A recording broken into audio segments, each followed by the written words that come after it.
नमस्कार।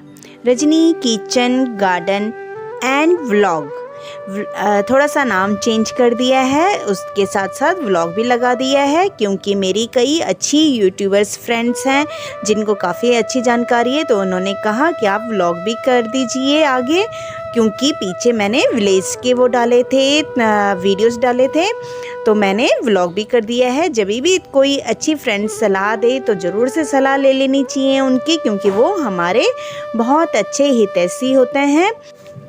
और ये जो आपको मैं दिखाना चाह रही हूँ यह है चॉपर मेरे पास में पहले धागे वाले थे, हैंड ब्लेंडर के नीचे जो चॉपर लगे हुए होते हैं वो थे, लेकिन मतलब जैसे किसी भी चीज़ के साथ ज़्यादा आइटम्स हो ना तो वो ख़ास काम नहीं करती है। और धागे वाले चॉपर तो मैंने मतलब 3-4 खरीदे थे, एक के बाद एक, लेकिन कोई भी मुझे पसंद नहीं आया।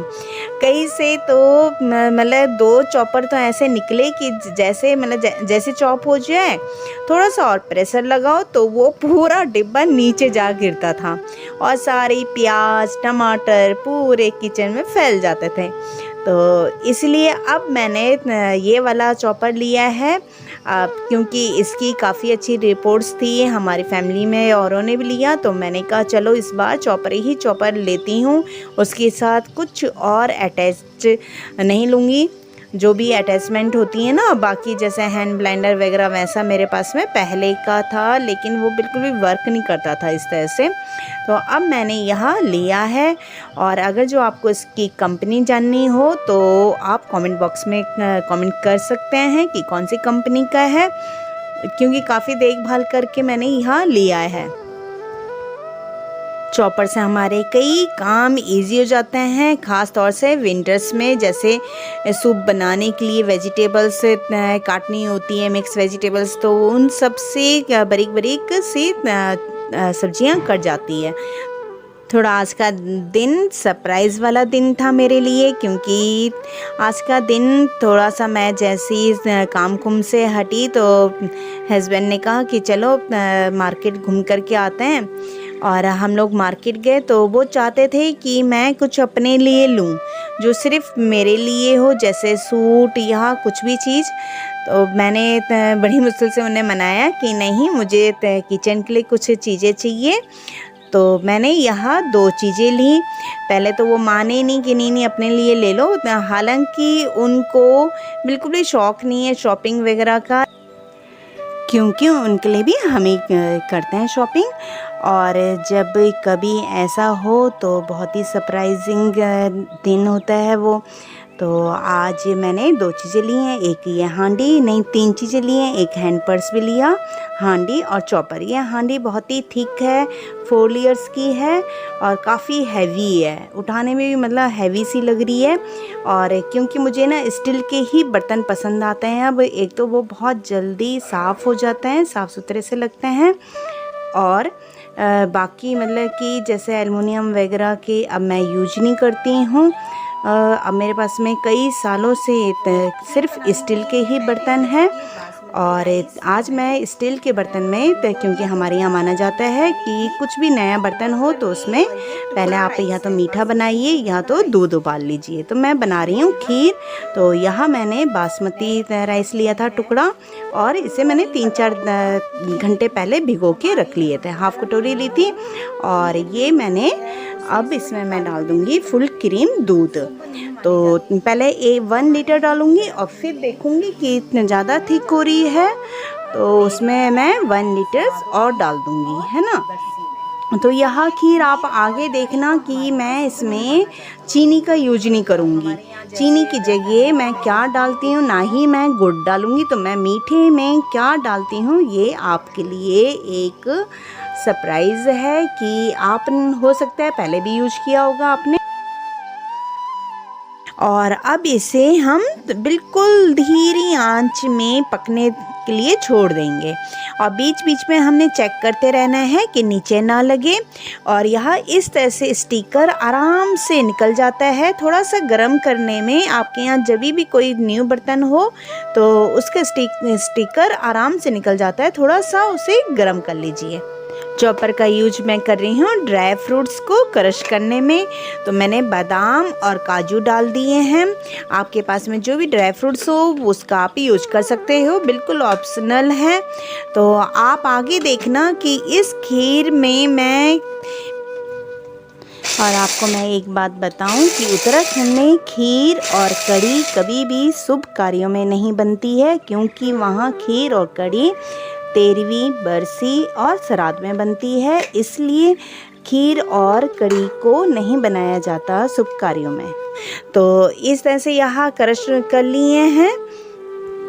खीर में अगर जो दूध कम हो जाए तो आप और दूध डाल दीजिएगा।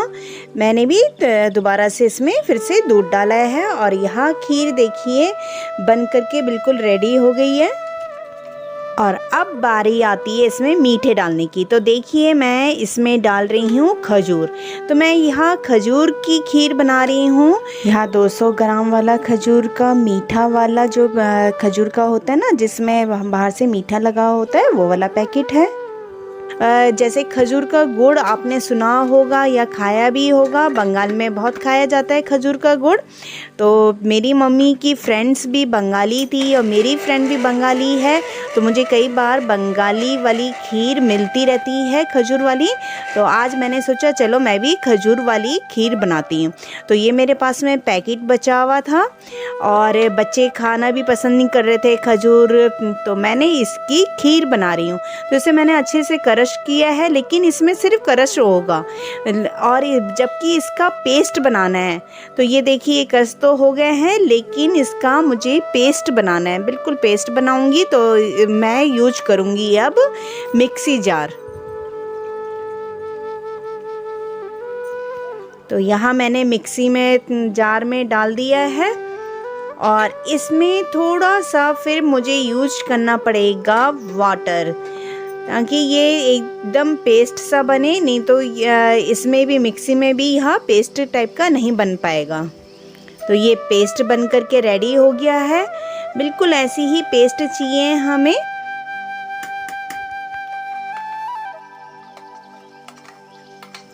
और खीर का तभी मज़ा है जब उसमें चावल नज़र ना आए, बिल्कुल ही रबड़ी जैसी खीर बनेगी।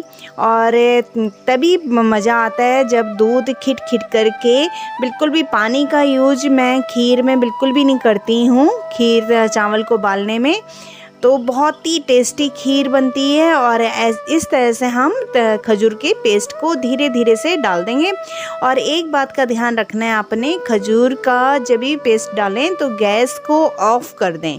कई बार होता है कि खजूर हमारा पुराना हो जाता है या दुकान में ही पुराना हो जाता है, तो उससे फटने के चांसेस होते हैं दूध के। तो हम बिल्कुल गैस को ऑफ कर देंगे और धीरे धीरे से खजूर के पेस्ट को इसमें ऐड करते रहेंगे। खजूर का पेस्ट बहुत अच्छे से ऐड हो गया है और यहाँ केवड़ा एसेंस डाल देंगे। ये बिल्कुल ऑप्शनल है, मैंने इसमें इलायची पाउडर भी डाला था, आप भी इलायची पाउडर ही डाल सकते हैं और ये ऑप्शनल है। केवड़ा एसेंस से बस ये फ़ायदा होता है कि बिल्कुल बाजार जैसी रबड़ी जैसी खीर लगती है। तो यहाँ देखिए बहुत ही टेस्टी खीर बन गई है मेरी।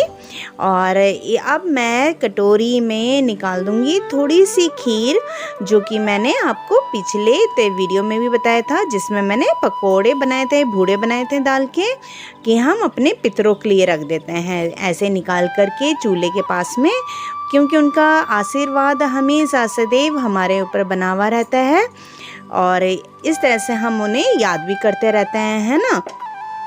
तो अब यहाँ खीर मैं निकालूंगी हांडी में। यहाँ हांडी में खीर निकल जाएगी। और जब भी आप सोचेंगे इतनी सारी खीर बनाई है मैंने, तो मेरी थोड़ी सी आदत है कि जैसे हमारे ऊपर अंकल आंटी रहते हैं, बिल्कुल अकेले रहते हैं, उनके यहाँ कोई ऐसी चीज़ बनाने वाला नहीं है, काम वालियाँ तो ऐसी चीज़ें बना के नहीं खिला सकती हैं, है ना। तो मेरी आदत है कि मतलब कोशिश करती हूँ कि उन्हें भी थोड़ा बहुत दूँ। और वह भी बहुत खुश हो जाते हैं क्योंकि उनके लिए मैं उनकी बेटी हूँ। और इस तरह से यहाँ खीर बन गई है। तो आपको यहाँ खीर का आइडिया कैसा लगा ज़रूर बताइएगा। आपको मेरा गिफ्ट कैसा लगा ज़रूर बताइएगा।